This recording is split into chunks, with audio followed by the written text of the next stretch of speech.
शादी के एक हफ्ते बाद ही मेरा पति इस दुनिया और मेरी ज़िंदगी से हमेशा के लिए चले गए थे। सास ने मेरी शादी अपने नाती से करवा दी, जो अभी सिर्फ 14 साल का था। मैंने सोचा ये तो बच्चा है। मेरी शादी जिससे हुई, लेकिन मेरा नाम समीरा है। मैं बहुत ही ज़्यादा खूबसूरत थी। मेरी ज़िंदगी में सब कुछ ठीक था। मुझे ऐसा लगता था ज़िंदगी में सब फिर भी कभी कुछ बुरा नहीं होगा, क्योंकि मैंने कभी किसी के साथ बुरा नहीं किया था। लेकिन वही होता है जो किस्मत में लिखा होता है। मैं छोटी थी तो मेरी माँ एक आदमी के साथ मुझे और मेरे पापा को छोड़कर भाग गई थी। मेरे पापा घर में ज़्यादा ध्यान नहीं देते थे और वे भी एक औरत को शादी करके ले आए थे। जब मैं 18 साल की हो गई तो मैं घर के सारे काम करती, बच्चों को ट्यूशन भी पढ़ाती। इसलिए मुझे सब कहते, तुम्हारे पापा कभी भी तुम्हारी शादी नहीं करेंगे। एक तो इनको नौकरानी मिली हुई है और ऊपर से 15,000 तुम कमा लेती हो। पापा जो कह देते वही होता।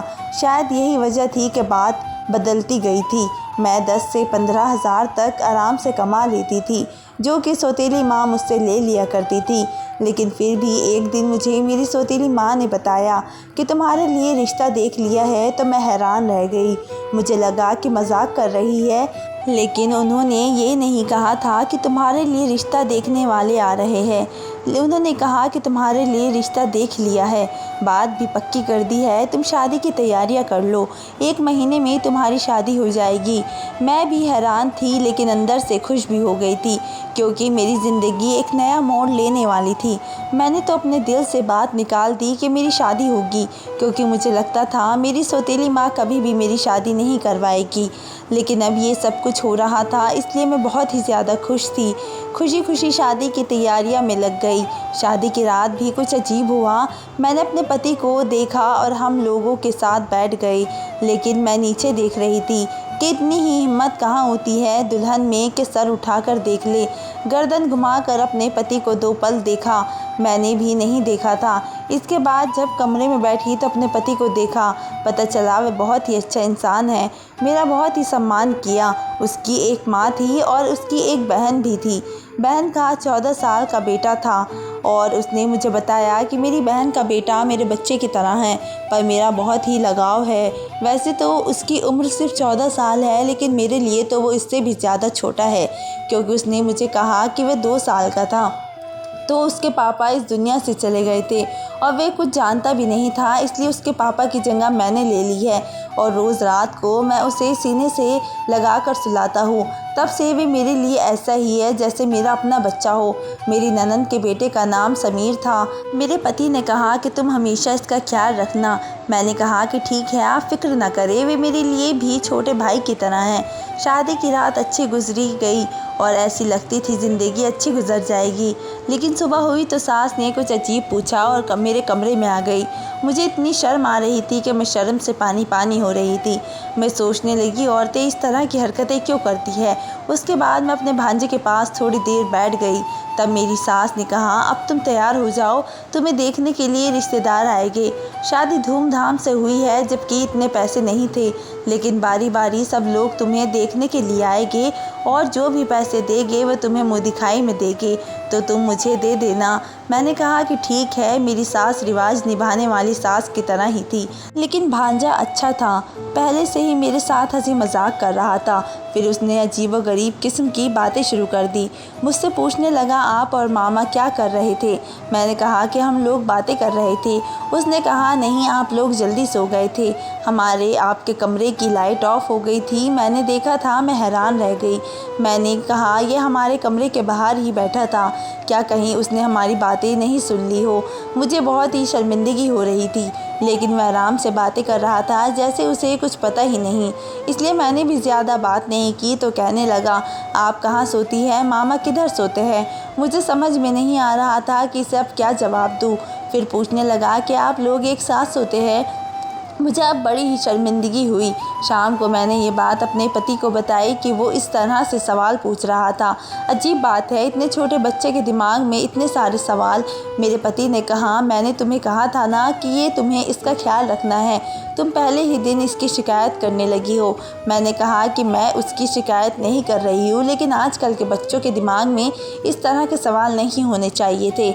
मेरे पति ने कहा, इस उम्र में जितना भी होती है बच्चे सवाल पूछ लेते हैं। मेरा भांजा बहुत ही मासूम है, उसका ख्याल रखना, उसकी कमज़ोरी, उसकी गलतियाँ तलाश करने की ज़रूरत नहीं है। ये बेचारा तुम्हारे आगे पीछे फिरता है, मामी मामी कहते हैं, इसका मुंह नहीं थकता, और तुम हो कि उसके लिए इस तरह की कोई सोच रख रही हो। मैं तो हैरान हूँ कि मेरा पति को क्या हो गया। वो वाकई अपने भांजे के लिए बहुत ही ज़्यादा इमोशनल था।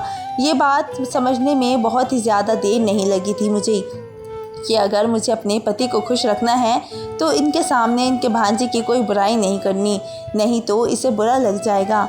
उसके बाद मैंने ऐसा कुछ भी नहीं किया। अभी हमारी शादी को 1 हफ्ता ही हुआ था। मेरे पति फिल्मी किस्म के इंसान थे, इसे मुझसे ज़्यादा दिलचस्पी थी, वे मुझे छोड़ते ही नहीं थे। एक दिन तो सुबह से मेरी सास मुझे आवाज़ें दे रही थी, लेकिन मेरा पति मुझे अपने पास से उठने नहीं दे रहा था।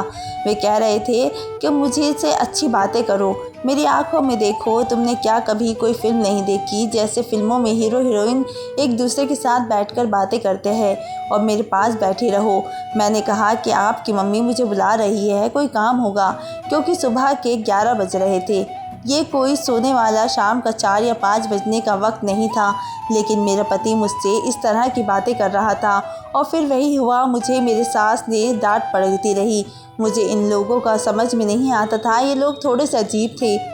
मेरी सास आखिर कह ही दिया करती थी कि तुमने तो आते ही मेरे बेटे को अपनी उंगलियों पर नचाना शुरू कर दिया है, तुम्हारे अलावा इसे कोई दिखाई ही नहीं देता। मैंने कहा, ऐसा कुछ नहीं है, वे मेरा दीवाना है तो मैं क्या कर सकती हूँ।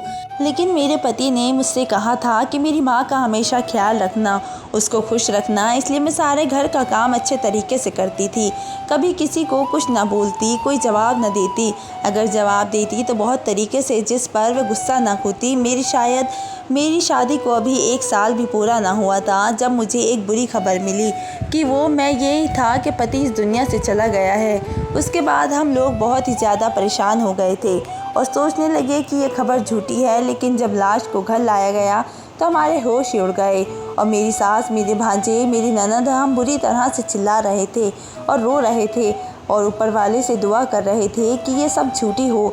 क्योंकि मेरे पति इस दुनिया से जा चुके थे, ये दुख मेरे लिए बहुत ही बड़ा था। मेरे माँ बाप ने कहा, ये दुख तुमने अपने ससुराल में ही पूरा करो, इसके बाद हम तुम्हें आकर ले जाएंगे। मैं रोती रही, तड़पती रही। मेरी सास मुझसे कहती रही कि तू जब से आई तूने मेरे बेटे को खाया है, तेरे कदम मनहूस है। मेरा घर का वारिस चला गया, मेरा बेटा चला गया, सब कुछ बर्बाद हो गया, सब कुछ ख़त्म हो गया।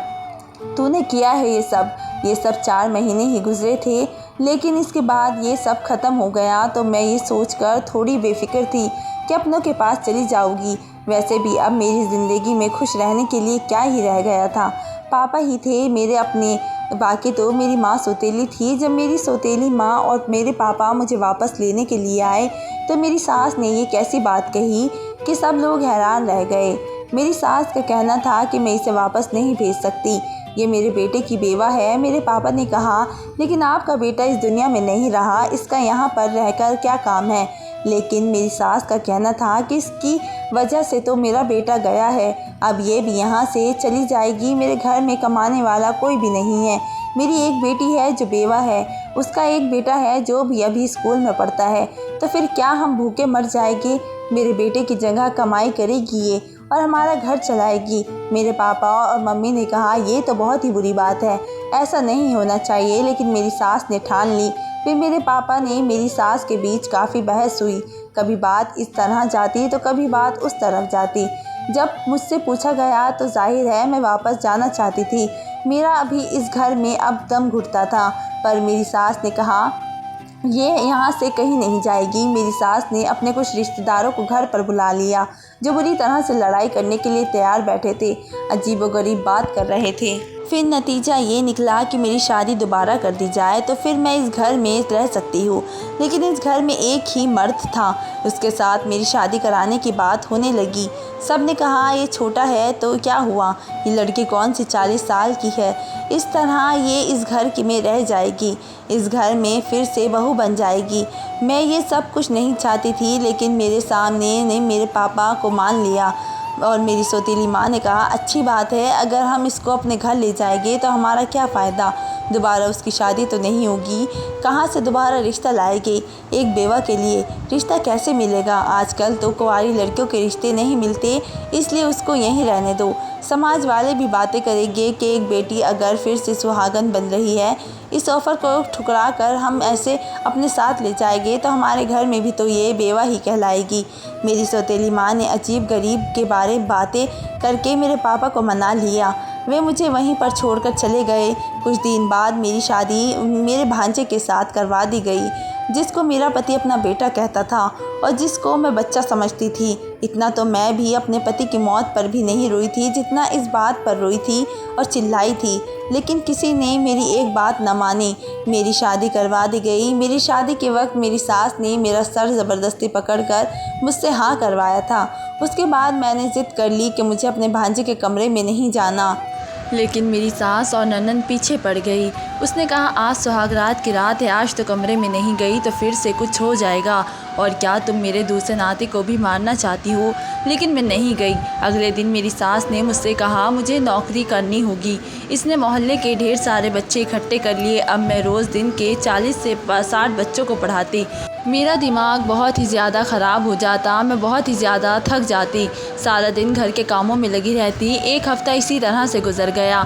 मैं अपने भांजे के कमरे में जाने से घबराती थी, नहीं जाना चाहती थी मैं। मुझे लगा वे बच्चा है मेरा, इसके साथ रिश्ता करवा दिया गया है, बस वह अपने कमरे में रहे और मैं अपने कमरे में रहूं।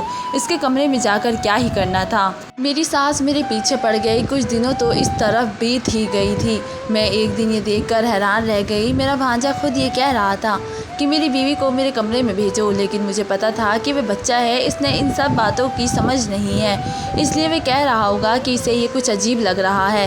वह खुश हो रहा है, एक तो उसकी शादी हो गई, वे भी इतनी जल्दी, उसके लिए कुछ नया है। मैं हैरान रह गई कि इसके दिमाग में भी ऐसी बातें तो पहले ही दिन से थी। मैं समझ गई कि इसे ऐसी चीज़ों का शौक़ है, लेकिन इसे ये नहीं पता कि ये बीवी क्या होती है। मेरी ज़िंदगी बर्बाद हो गई थी, मेरी ज़िंदगी में अब कुछ नहीं बचा था। मैंने एक दिन सोच लिया कि मैं इस घर से भाग जाऊंगी। ये कोई इतना ज़्यादा मुश्किल नहीं था, इसलिए मैंने सोच लिया कि मुझे क्या करना है। लेकिन मेरे भांजे को पता चल गया। उसने कहा फ़िक्र ना करिए, मैं आपकी मदद ज़रूर करूँगा, जो भी आप कहेगी मैं करूँगा, फ़िक्र मत करो, आपको कोई दिक्कत नहीं होगी, मैं आपका बहुत ही अच्छे से ख्याल रखूँगा। वे बातों तो इस तरह की कर रहा था जैसे कि मैं सुनना चाहती थी। मैं बुरी तरह से रोने लगी। मैं भी घर से भाग जाना चाहती थी।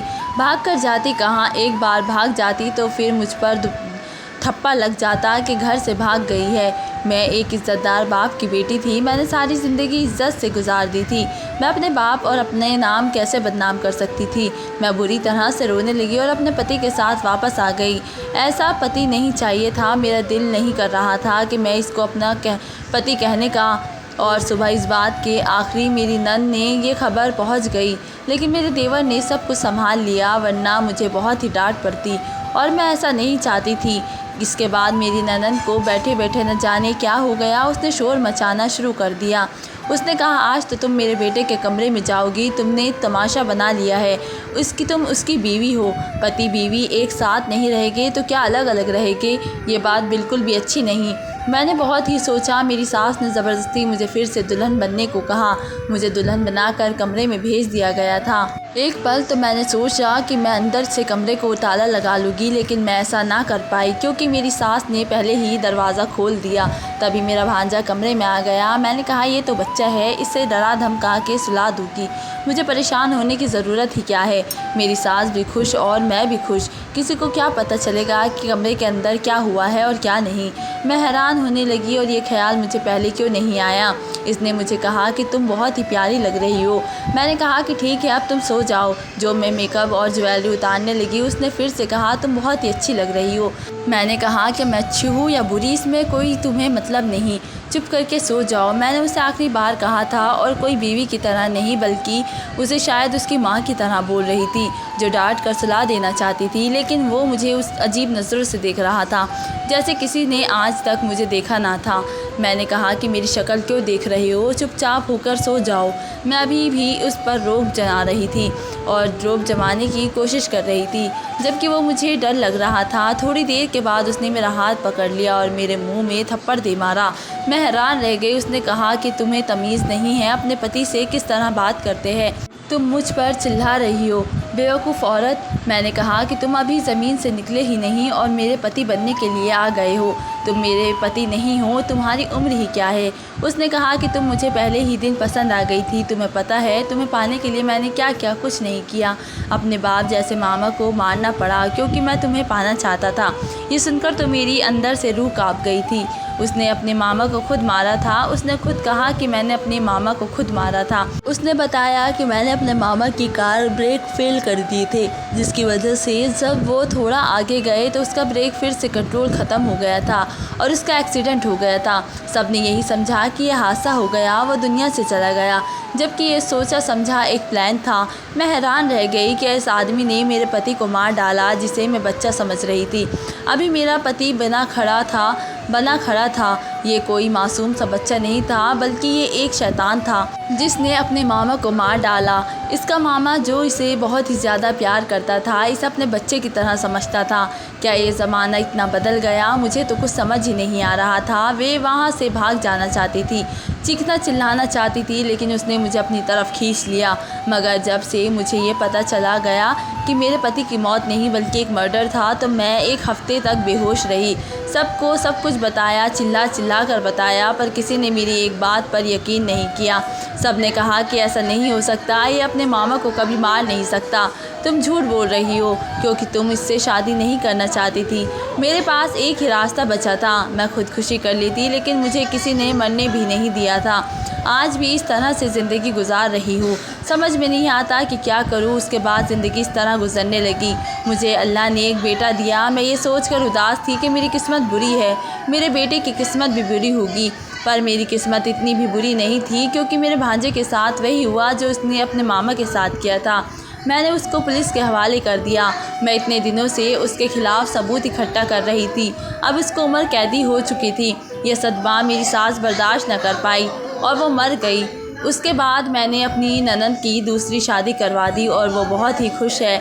उसको एक अच्छा पति मिला है जो वो बहुत ही खुश है और अब वो सारा घर मेरा हो गया। अब मैं अपने बेटे के साथ रहती हूँ, बच्चों की ट्यूशन पढ़ाती हूँ। मेरी ज़िंदगी इसी तरह से गुजर रही है। मैंने कभी भी नहीं सोचा था कि मेरे साथ ये सब कुछ हो जाएगा, पर फिर भी ये सब हो गया। मैं अपने पति से पहले ज़्यादा आज से भी बहुत ही प्यार करती हूँ और याद भी करती हूँ। अगर वे होते तो ये सब कुछ मेरी ज़िंदगी में ना होता। दोस्तों, आज की वीडियो कहानी आपको कैसी लगी मुझे कमेंट करके ज़रूर बताएं। मिलते हैं एक नई वीडियो के साथ, तब तक के लिए धन्यवाद।